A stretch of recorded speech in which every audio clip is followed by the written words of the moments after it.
Last year, China imported a whopping 22% of all soybeans grown in the U.S. That's something like $13 billion worth, and this year they've taken virtually nothing.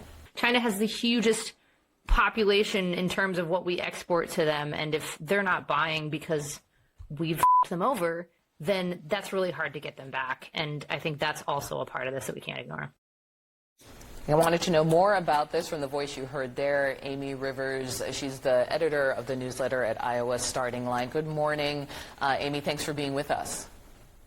Good morning, Audie. Thanks for having me. So you were talking there about soybeans.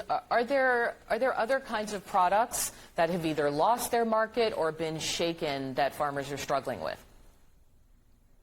Oh, there's lots of products from corn to pork, and Iowa does those too. But I think soybeans really are one of the canaries in the coal mine here. I mean, before 2018, when the first trade war started, we, like you said, shipped an average of 13 billion worth of soybeans to China. They're the hugest buyer of our soybeans. After 2018, that dropped to less than 5 billion. And since May, it's been zero. So this is a huge problem, and there's no buyer like China. China buys so much soybeans. The next closest buyer is the European Union at 11%. We really need China as a market.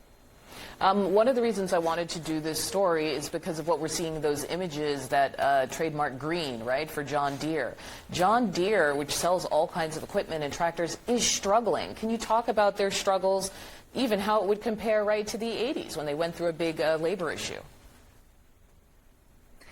Yeah, I mean, the 80s was a huge problem, and we're seeing a problem now, but it's different. It's a man-made problem. I mean, this problem is entirely the trade war, and farmers are begging for a trade deal. I mean, you talk about John Deere. They've got 12 plants here in 10 cities.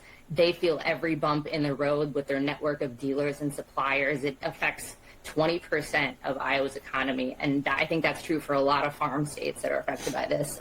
At John Deere alone in 2024, 1,600 workers were laid off because of the first ag downturn. Already this year, I added it up yesterday, and it's something like 457 workers have been laid off so far, and they just announced on Wednesday that another 101 workers are going to be let go in my town of Waterloo. So this is going to be very devastating, not only for those workers, but what it means for the larger economy, because these farmers are in these communities. They're a part of these communities, and they're just suffering right now.